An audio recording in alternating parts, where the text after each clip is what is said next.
আচ্ছা, নতুন রাজনৈতিক দলের নিবন্ধনের বিষয়টা নিষ্পত্তির জন্য পর্যালোচনা আমরা এখনও করছি এবং আমার দৃঢ় বিশ্বাস যে এটা এই সপ্তাহের ভিতরে আমরা দিয়ে দিতে পারবো। আমি আপনাকে শেষ করি, আমি যত তাড়াতাড়ি এটা জানিয়ে দিতে পারবো আমার দায়টাও কমতেছে, কাজে আমার দিক থেকেও তাগিদটা আছে। জি নিশ্চয়ই, গণবিজ্ঞপ্তিটা তো জানাতে হবে সবাইকে, কাজেই নতুন দল এনসিপির পাশাপাশি যারা কোয়ালিফাই করবেন বা যদি কেউ কোয়ালিফাই করেন আমরা তখন সেটা জানিয়ে দেবো এবং আপনাদেরকে বলেই জানাবো। এটা তো আমি বলছি যে ভাই আমার কাছে এখনও পর্যালোচনাটা নিষ্পত্তি করে আসে নাই, একজন মাননীয় কমিশনার এটা পর্যালোচনা করছেন, তার সাথে এটা আমার কাছে যখন আসবে আমি আপনাদেরকে জানিয়ে দেবো, কেননা এটা জানানো আমার নৈতিক কর্তব্য। তখন আমি আপনাদেরকে আরেকটা বিষয়ে আপনাদেরকে বোধহয় একটু বলা প্রয়োজন, যেটা আপনার প্রবাসী ভোটারদের ব্যাপারে। দুটো জিনিস এখানে প্রাসঙ্গিক, একটা হচ্ছে যে প্রবাসী যারা আছেন ভোটার রেজিস্ট্রেশন, আর একটা হচ্ছে যে ভোট দানের জন্য রেজিস্ট্রেশন। মূলত বিষয় হচ্ছে দুটো, একটা হচ্ছে যে একজনকে ভোটার হতে হবে এবং যিনি ভোটার তিনি নিবন্ধনের মাধ্যমে অ্যাপের মাধ্যমে নিবন্ধিত হয়ে তিনি ভোট দিবেন। অ্যাপের মাধ্যমে যে নিবন্ধনের প্রক্রিয়াটা, এই অ্যাপটা এখনও পর্যন্ত লঞ্চ হয়নি, এটা ট্রায়াল ফেজে আছে। আমাদের চেষ্টা যে আগামী 16ই নভেম্বর যেন আমরা এটাকে লঞ্চ করতে পারি।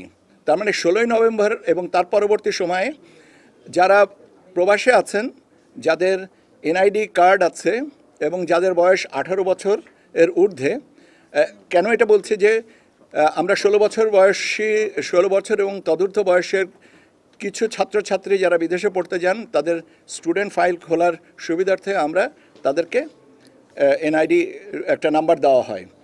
কাজেই কিন্তু তারা তো ভোটার না, কারণ হচ্ছে আমাদের আইন অনুযায়ী 18 বছর না হলে ভোটার হবেন না। কাজেই আমি যদি বলে ঢালাই ভাবো বলে যে এনআইডি কার্ড থাকলেই তিনি ভোটার, কথাটা অর্ধসত্য। এই কাজে বা এটা সাবজেক্ট টু ভেরিফিকেশন।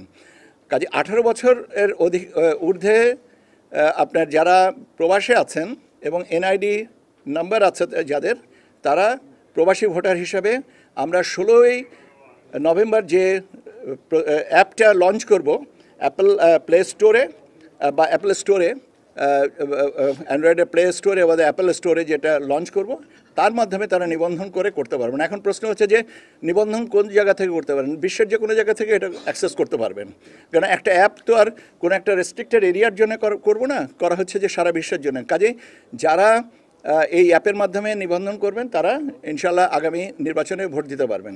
এখন আপনাদের আরেকটা প্রশ্ন থাকতে পারে, সেটা হচ্ছে যে আমরা এই মুহূর্তে বিদেশে কতগুলা দূতাবাসে এই কার্যক্রম চালু করেছি, তাদের সংখ্যাটা আমরা এই মুহূর্তে 11টা দূতাবাসে, আই রিপিট 11টা দূতাবাসে 21টা সেন্টারে স্টেশনে 21টা স্টেশনে করছি। যেমন আপনার অস্ট্রেলিয়াতে 2টা, কানাডাতে 2টা, আপনার ইউনাইটেড স্টেটস অফ আমেরিকাতে 4টা, ইউকেতে 3টা, এরকম মিলিয়ে মোট 21টা স্টেশনে আমাদের এই নিবন্ধন প্রক্রিয়া চলছে। নিবন্ধন প্রক্রিয়া রাতারাতি সব বিদেশে সব জায়গায় করা সম্ভব না, কারণ অনেকগুলো প্রাতিষ্ঠানিক ধারাবাহিকতা এখানে মেনটেন করতে হয়। আমরা ধারাবাহিকভাবে আমরা চেষ্টা করব যে আমাদের যতগুলো দূতাবাস আছে সেগুলো নিয়ে আমরা যেন এটা সম্প্রসারণ করতে পারি। এখানে আরেকটা জিনিস প্রসঙ্গত উল্লেখ করা ভালো, সেটা হচ্ছে যে বিদেশে যারা অবস্থান করছেন বাংলাদেশি, তাদের অনেকেরই এনআইডি আছে। তারা যখন দেশে এসছেন বিভিন্ন কাজে তারা করেছেন, যেমন মেশিন রিডেবল পাসপোর্ট বা পাসপোর্ট নিতে গেলে এনআইডির বাধ্যবাধকতা রয়েছে। কাজে সে বিষয়ে আমাদের একটা অধিক সংখ্যক মানুষের এনআইডি আছে বলেই আমাদের ধারণা। এখন তারা আগামী 16 তারিখে যে অ্যাপটা লঞ্চ করা হবে তার মাধ্যমে তারা নিবন্ধন করবেন এবং আগামী ফেব্রুয়ারিতে অনুষ্ঠেয় নির্বাচনে তারা ভোট দিবেন। কিসের নিবন্ধন? অ্যাপটা তো লঞ্চই হয় নাই। একটু অপেক্ষা করেন, আমরা একটু অপেক্ষা করেন, 16 তারিখে লঞ্চ করার পরে এই জিনিসটা আরো একটু অপেক্ষা করেন।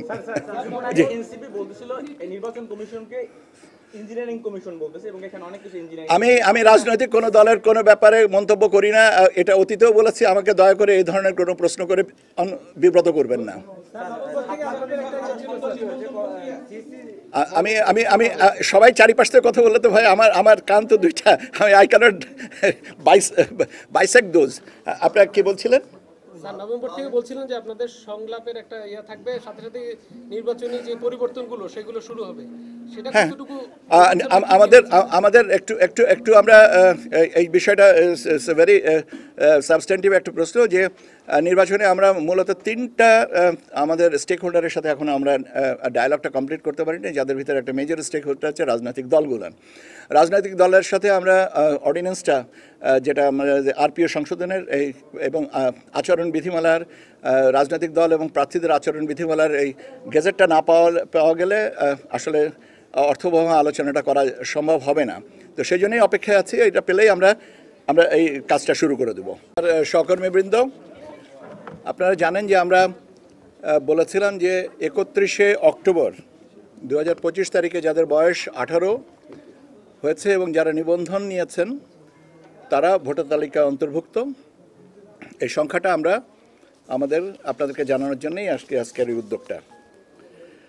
আমাদের এই হিসাবে অনুযায়ী বর্তমানে বাংলাদেশের ভোটারের সংখ্যা হচ্ছে 12,76,12,384। রিপিট, 12,76,12,384। এর মধ্যে পুরুষ ভোটারের সংখ্যা হচ্ছে 6,47,60,382। 6,47,60,382। আর মহিলা ভোটারের সংখ্যা হচ্ছে 6,28,50,772। 6,28,50,772। আর মানে তৃতীয় লিঙ্গ যেটা আমরা বলি হিজড়া, ওনাদের সংখ্যা হচ্ছে 1,230। পুরুষ এবং মহিলা ভোটারের এখন সংখ্যাগত পার্থক্য হচ্ছে পুরুষের ভোটারের সংখ্যা বেশি, 19,09,610 জনা, 19,09,610 জনা পুরুষ ভোটার আমাদের তালিকায় বেশি। আপনারা এবং আমাদের চূড়ান্ত ভোটার তালিকায় আরও কিছু পরিবর্তন আসবে, সামান্য কিছু পরিবর্তন আসবে, কারণ আপনারা জানেন যে এগুলো এইটা লিস্ট হ্যাং করে দেওয়া হবে এবং সেখানে দাবি আপত্তি সংশোধন বিয়োজন এই সমস্ত বিষয়গুলো যখন আসবে তারপরে আমরা একটা ফাইনাল অবস্থানে আসতে পারবো। তো এই হচ্ছে আমার প্রাথমিকভাবে আপনাদের সাথে কথা বলার ছিল। এ বিষয়ে আপনাদের কোনো প্রশ্ন থাকলে আমি উত্তর দেওয়ার চেষ্টা করব। চূড়ান্ত ধাপে কতজন বাড়লো? হ্যাঁ, দেশের মোট ভোটার এখন এই পর্যায়ে মানে আমরা যে 1 সেপ্টেম্বর থেকে আমরা 31 অক্টোবর পর্যন্ত এটা বেড়েছে 13,04,880 জন। 13,04,880 জন এই সংখ্যাটা বেড়েছে ভোটার তালিকায়, যে 31শে অক্টোবর পর্যন্ত বর্ধিত করার সুবাদে এটা বেড়েছে আর কি 13,04,880 জন। প্রথম সেপ্টেম্বর 1 সেপ্টেম্বর থেকে 31 অক্টোবর মানে 2 মাসে। হ্যাঁ হ্যাঁ, এটা সবাই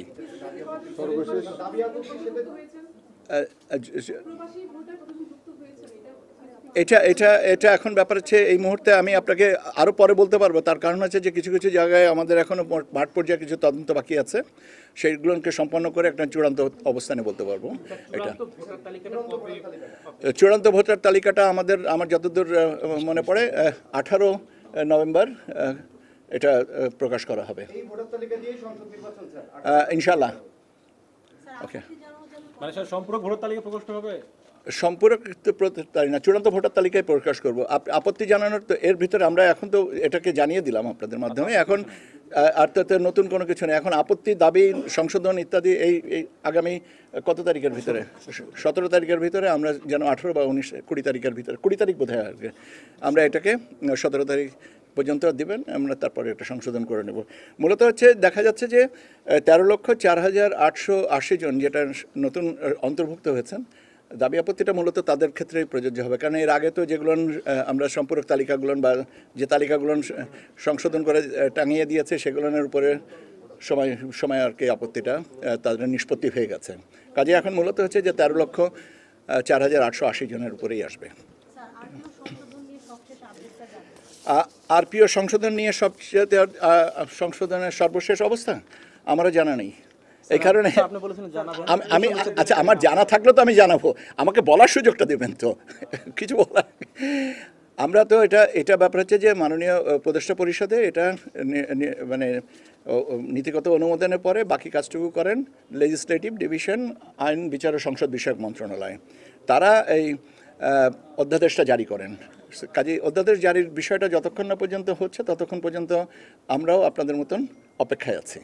কোনো পরিবর্তনের যদি প্রয়োজন হয়, কি ধরনের দাবি আপত্তি আছে, সরকারের কাছে আবেদন জানিয়েছি, ইসিতেও আবেদন জানিয়েছি, এই বিষয়টা হচ্ছে সরকারের কাছে, আইন মন্ত্রণালয়ের কাছে এটা আছে। আইন মন্ত্রণালয়ের উত্তরটা দিতে পারবে, আমাদের কাছে করণীয় কিছু নেই। কারণ আমাদের প্রস্তাব অনুযায়ী আমরা এটা উপদেষ্টা পরিষদে এটা নেওয়া হচ্ছে, সেখানে অনুমোদন হয়ে গেছে। এখন এরপরে যদি কোনো কিছু প্রাসঙ্গিক হয় সে বিষয়ের সাথে এইসির ট্রুলি স্পিকিং কোনো সম্পর্ক নেই। 20 অনুচ্ছেদ দিয়ে পরিবর্তন সংশোধন নিয়ে কথা হচ্ছে স্যার, এখানে আপনাদের কোনো অবস্থান আছে স্যার? আপনাদের রিকমেন্ডেশন ছাড়া কি কোনো পরিবর্তন হতে পারে? এক ধরনের পরামর্শ দিয়েছিলেন স্যার, সেটা যদি পরিবর্তন করা হয় আপনাদের কোনো মতামত হবে না স্যার? আপনাদের তিনজনের এই একই প্রশ্নটা ঘুরে ফিরে একই প্রসঙ্গে। এ বিষয়ে আমাদের এখান থেকে নতুন করে কোনো কিছু বলার নেই। আমাদেরকেও অপেক্ষা করতে হবে আইন মন্ত্রণালয় থেকে। আমরা চূড়ান্ত অবস্থানটা পাওয়ার পরেই এ বিষয়ে কথা বলা যাবে, যেটা